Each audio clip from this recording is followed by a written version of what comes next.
Seigneur éternel, nous te bénissons, nous te remercions. Nous te rendons grâce pour ta fidélité renouvelée encore une fois ce matin. Quel privilège de te servir. Quel privilège de terminer cette semaine, sinon de la commencer dans ta présence. Les hôpitaux sont pleins à craquer. Il y a des files d'attente dans des pharmacies. Seigneur, à nous tu nous as fait la grâce. Malgré les hauts et les bas, de nous tenir ici dans ta présence et de t'adorer. Merci précieux Jésus. Fais ce que tu as prévu en ce jour. Que toute action du monde des ténèbres soit défaite, déjouée au nom de Jésus-Christ de Nazareth. Nous te rendons grâce pour ta fidélité, pour ton règne établi en ce lieu, car tu es sur le point de faire quelque chose de nouveau sous le soleil. Au nom de Jésus, merci Esprit de Dieu. Nous disons Amen. Acclame le Seigneur. Acclame le Seigneur. Alléluia. Gloire à Jésus. Alors que tu es debout, tu prendras ta Bible dans Nombre 23, versets 22 à 23. Lisons la parole de Dieu dans Nombre 23, versets 22 à 23. Je lis la parole de Dieu dans Nombre 23, versets 22 à 23. Dieu les a fait sortir d'Égypte, et il est pour eux comme la vigueur du buffle. L'enchantement ne peut rien contre Jacob, ni la divination contre Israël. Au temps marqué, il sera dit à Jacob et à Israël, quelle est l'œuvre de Dieu. Alléluia, que la parole de Dieu soit bénie. Acclame la parole de Dieu et assieds-toi dans sa présence. Nombre 23, versets 22 à 23. Le thème de ce matin s'intitule la destruction de l'enchantement. La destruction de l'enchantement. Il y a avec moi la destruction de l'enchantement. La destruction de l'enchantement. Il y a avec moi la destruction de l'enchantement. La destruction de l'enchantement. Et si j'aimerais définir l'enchantement, c'est quoi l'enchantement? L'enchantement est un sortilège, un pouvoir magique exercé sur un être ou une chose. Je reprends. L'enchantement est un sortilège, un pouvoir magique exercé sur un être ou une chose. Alors lorsque nous parlons d'enchantement, nous parlons de l'exercice d'un sortilège sur une personne. Lorsque nous parlons de l'enchantement, nous parlons ici d'un sorcier qui se lève afin d'ensorceler une personne, d'une sorcière, des œuvres des ténèbres qui se lèvent afin d'influencer les décisions, les choix sur la vie d'une personne. Parlons ici de la destruction de l'enchantement. La Bible dit que l'enchantement ne peut pas atteindre Israël. Lorsque nous avons lu notre texte de base, le verset 23 dit l'enchantement ne peut rien contre Jacob, ni la divination contre Israël. La Bible nous dit dans Nombre, c'est l'histoire de Balaam et Balak. Balak, le roi, appelle le roi Balaam, le prophète Balaam, et lui dit maudis-moi ce peuple. Le roi de Moab appelle le prophète pour lui dire maudis-moi ce peuple qui s'est placé vis-à-vis de moi. Et l'Éternel parle au prophète Balaam en lui disant ce peuple ne peut pas être maudit. Les sortilèges ne peuvent pas ne peut pas atteindre Israël. Bizarrement, dans ce passage, nous nous rendons compte que l'enchantement ne peut pas atteindre Israël, qu'Israël ne peut pas être ensorcelé. Mais bizarrement, dans l'histoire d'Israël, bibliquement parlant, Israël a été plusieurs fois ensorcelé. Israël a été plusieurs fois mis sous l'enchantement. Ainsi, je vais prendre cette parabole la plus commune de tout le monde, l'histoire avec Jézabel et Baal. Jézabel, avec son dieu Baal, a enchanté le roi Akab. Et elle ne s'est pas seulement arrêtée au roi, mais elle a comme enchanté, envoûté tout Israël. Jusqu'au point où ils ont mis l'Éternel des armées de côté et ils sont tous tournés vers Baal. Pourquoi avec Jézabel l'enchantement atteint Israël? Et quand il s'agit ici de Balak et le peuple Moab voulant ici maudire Israël, ça ne les atteint pas. Ainsi, j'aimerais dire à quelqu'un, lorsqu'ils étaient à Moab, lorsque le prophète Balaam cherchait comme ça à les maudire, et la malédiction ne les a pas éteints, pourquoi? Premièrement, parce qu'ils étaient dans la volonté parfaite de Dieu. Alléluia. Amen. Le verset 22 nous dit que l'Éternel a fait sortir ce peuple d'Égypte et a placé ce peuple exactement à ce moment précis, à ce niveau, pour dire que là où ils étaient, certes, ça dérangeait Moab, certes, ça dérangeait Balak, mais ils étaient dans la volonté parfaite de Dieu. Et si je dirais à quelqu'un, lorsque tu es dans la volonté, dans les voies de Dieu, l'enchantement ne peut pas t'atteindre. Mais tu peux être Israël, le peuple de Dieu. Il a écrit ici que l'enchantement ne peut pas atteindre Israël, mais nous remarquons que Jézabel arrive à enchanter tout un pays.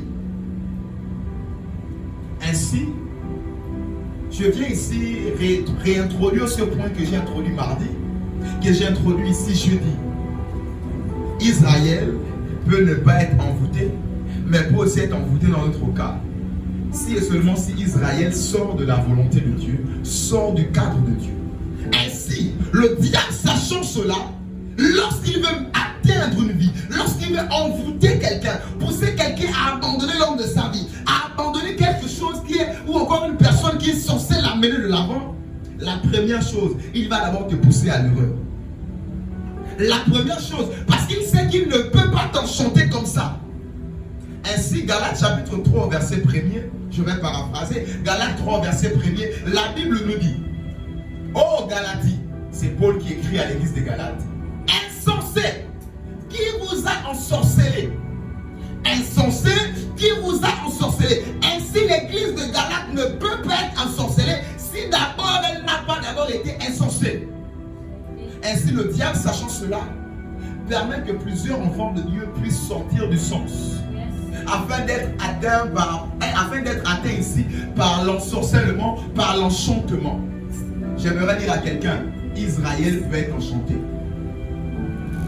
Si Israël prend la décision de sortir de la volonté de Dieu, Israël peut être atteint de la malédiction. Ainsi, voilà pourquoi Jézabel a pu enchanter tout un pays. Parce que la Bible dit, ils ont abandonné l'Éternel. Ils se sont détournés de l'Éternel. Aussitôt, ils étaient vulnérables à la sorcellerie. J'aimerais dire à quelqu'un, j'ai connu plusieurs personnes citant et récitant ce verset, l'enchantement n'atteindra pas Israël. Mais ils sont morts par l'œuvre de la sorcellerie.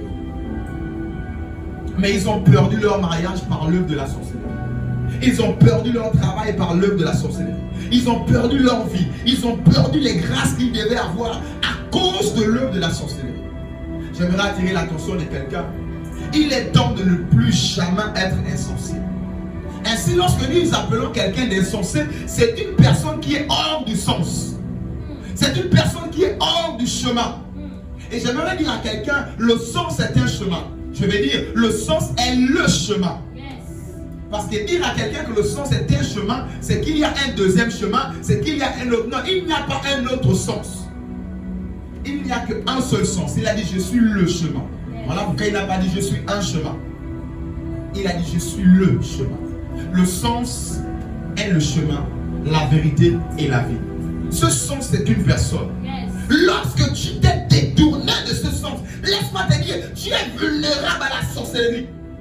Même si ce n'est pas la sorcellerie de ton sang, de ta famille, de la maison de ton père ou de ta mère, du moment où tu t'es détourné du sens de Dieu, volonté de Dieu, des instructions de Dieu, à partir de là, le diable peut venir influencer ta vie. Or, j'ai connu des personnes qui n'arrivaient plus à arrêter le vin. Des personnes qui n'arrivent plus à arrêter de se droguer.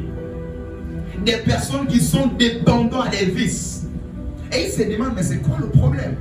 Non, j'aimerais dire à quelqu'un, c'est parce qu'au départ, tu as d'abord laissé la volonté et la voie parfaite de Dieu. Et ainsi, le diable est venu t'enchanter et placer en toi ces gènes de dépendance à ce mal. Ainsi, tu ne sais pas, mais tu es comme ensorcelé par rapport à quelque chose. D'autres c'est le vin, la cigarette. D'autres c'est le sexe. Ils ne savent pas. De fois même d'autres même ils veulent arrêter, mais ils ne savent pas. Mais il y a comme l'enchantement derrière. L'Éternel a prévu cette matinée afin de te libérer de toute forme d'enchantement au nom de Jésus-Christ de Nazareth. Oh, ton amen me dérange ce matin. Je suis en train de dire l'Éternel a prévu ce culte afin de te libérer de toute forme d'enchantement. Acclame et célèbre l'Éternel ce matin.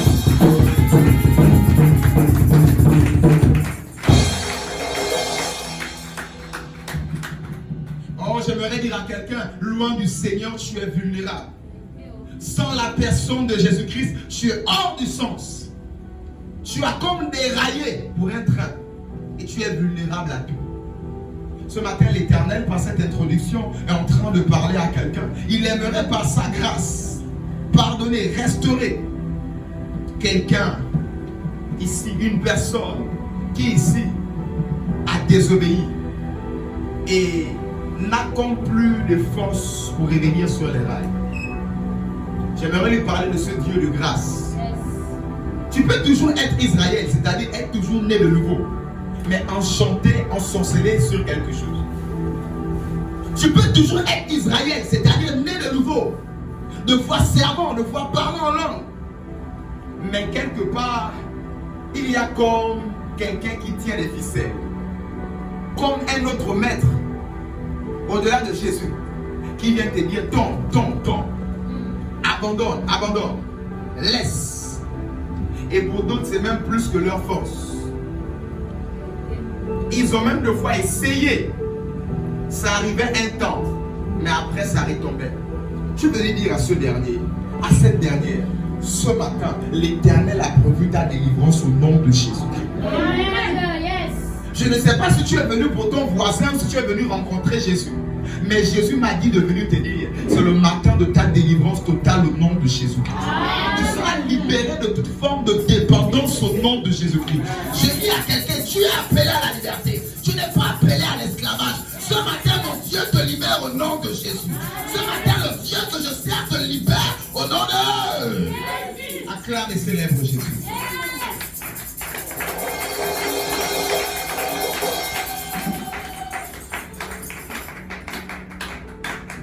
Ainsi, aucune délivrance ne commence comme ça. Toute délivrance dans la vie va d'abord commencer par une sincère repentance intérieure. L'Éternel a envoyé Gédéon parce que le peuple avait commencé à crier à l'Éternel. Ils étaient déjà désolés, ils se sont excusés, ils ont imploré la miséricorde de Dieu. Et l'Éternel a envoyé un Gédéon. Ainsi de même, Samson, ainsi de même, à chaque fois que l'Éternel envoyait un libérateur, il y a eu d'abord des cris. Même pour les Israélites en Égypte, l'Éternel dit à Moïse, j'ai entendu le cri de leurs oppresseurs. Je t'envoie les libérer. À chaque fois qu'il y a eu délivrance, il y a eu d'abord premièrement un cœur repentant. Ce matin, j'aimerais avoir en face de moi une assemblée qui a un cœur repentant. Pas devant une assemblée qui se plaint. Seigneur, ça ne marche pas. J'ai l'impression que je pars déposer le dossier, mais il y a comme si quelque chose se passe. On ne m'appelle jamais. Ou quand on m'appelle, mais ça n'aboutit pas. Ainsi, j'aimerais dire à quelqu'un, ne te positionne pas dans la posture des plaintes. Ne te positionne pas dans la posture des murmures, mais positionne-toi avec un cœur repentant. Positionne-toi d'un cœur, avec un cœur repentant ce matin, en disant au Seigneur, Seigneur, je reconnais de par moi-même. J'ai ouvert des portes, de par moi-même, j'ai accédé à certaines choses, de par moi-même, je me suis détourné de par ta voix. Ce matin, j'implore ta miséricorde. Ce matin, j'implore ta grâce. matin tu es prédisposé déjà, tu peux être dans la liste des personnes qui seront libérées ce matin. Amen. Amen. Je dirais à quelqu'un, l'Esprit du Seigneur éternel est sur moi. Ce matin, il m'a oint pour libérer les captifs ce matin au nom de Jésus. Amen. J'ai dit, il m'a oint pour libérer les captifs ce matin au nom de Jésus. Et je suis en train de dire à quelqu'un, ma présence ici sur cet hôtel ce matin, c'est l'exaucement à la prière de quelqu'un. J'ai dit, il m'a oint pour annoncer la libération des captifs ce matin au nom de Jésus. Amen. Oh, vous n'avez pas idée. Plusieurs enfants de Dieu sont des fois dépendants des choses que vous n'avez pas idée. Et l'Éternel a promis ce matin de te libérer. Il a dit, vous êtes appelés à la liberté. Vous êtes appelés à la liberté.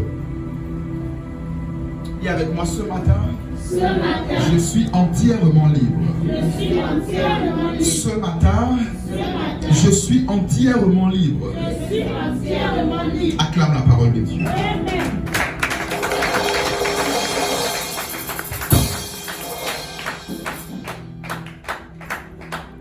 Alléluia. Quelqu'un a-t-il compris cette introduction ce matin? Gloire à Dieu. 2 Samuel chapitre 15, verset 22. 2 Samuel chapitre 15 au verset 12. 2 Samuel 15, verset 12. Je lis la parole de Dieu dans 2 Samuel 15 au verset 12. Pendant qu'Absalom offrait les sacrifices, il envoya chercher à la ville de Gilo Achitophel, le Gilonite conseiller de David. La conjuration devint puissante et le peuple était de plus en plus nombreux auprès d'Absalom. Reprends la lecture. 2 Samuel 15 au verset 12. Pendant qu'Absalom offrait les sacrifices, il envoya chercher à la ville de Gilo Achitophel, le Gilonite, conseiller de David. La conjuration devint puissante et le peuple était de plus en plus nombreux auprès d'Absalom. Alléluia. Ici, il s'agit du coup d'État qui est en train d'être préparé contre David. On nous parle ici d'Absalom qui est l'un des fils de David. Absalom se lève et il veut faire le coup d'État à son père. Dis avec moi coup d'État. Coup d'État. Dis avec moi coup d'État. Coup d'État. Absalom se lève et il veut faire un coup d'État à son père David.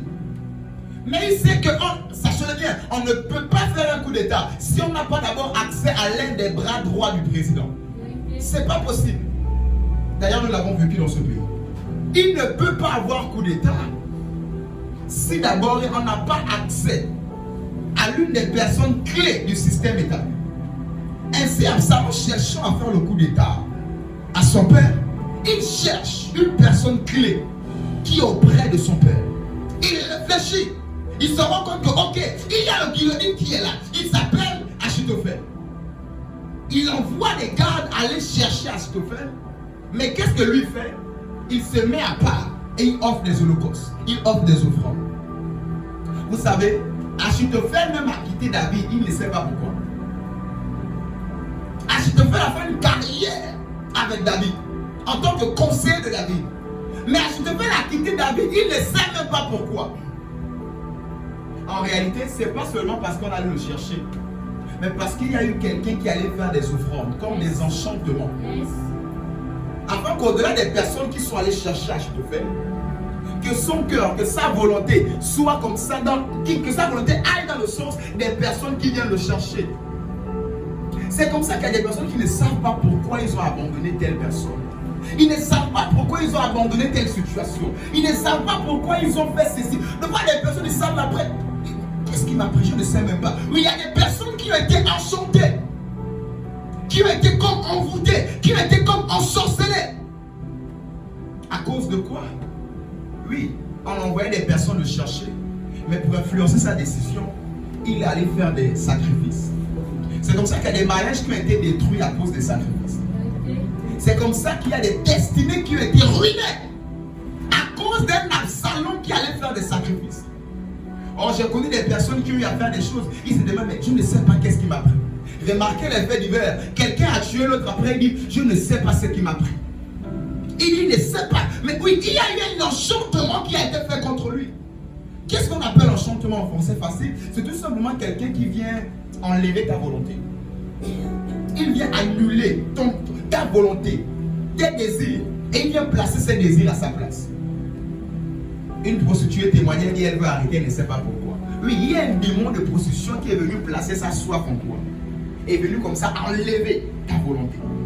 Ainsi, il y a eu des personnes qui ont reçu des esprits de célibat par un sacrifice.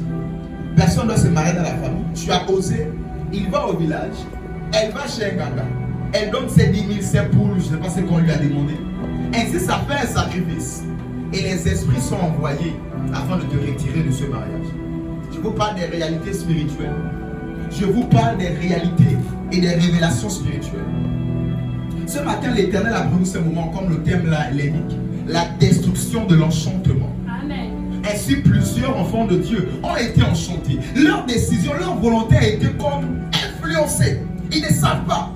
Il y a eu même des personnes qui se sont mis en couple parce que madame est allée mettre des choses dans la nourriture. Ça dit que son cœur, sa volonté a été influencée. Oh, j'ai écouté ce témoignage. Cette dame qui avait envoûté son mari, se sont mariés. Après, elle s'est repentie. Elle est devenue enfant de Dieu. Le mari aussi s'est repenti. Il faut maintenant dire la vérité. Ils ont rassemblé les diacres. Papa, si tu as dit oui, là on s'est même marié, voici tel poudre, voici tel truc, voici celui la calebasse qui est là. C'était ça avant, mais je me suis repenti. Les pasteurs ont des situations à gérer. Les diacres ont des situations à gérer. Et voici cette situation qui avait été gérée. Le monsieur s'est fâché, il s'est irrité. Mais après des jours, des mois, il est revenu en lui. Est-ce que vous comprenez?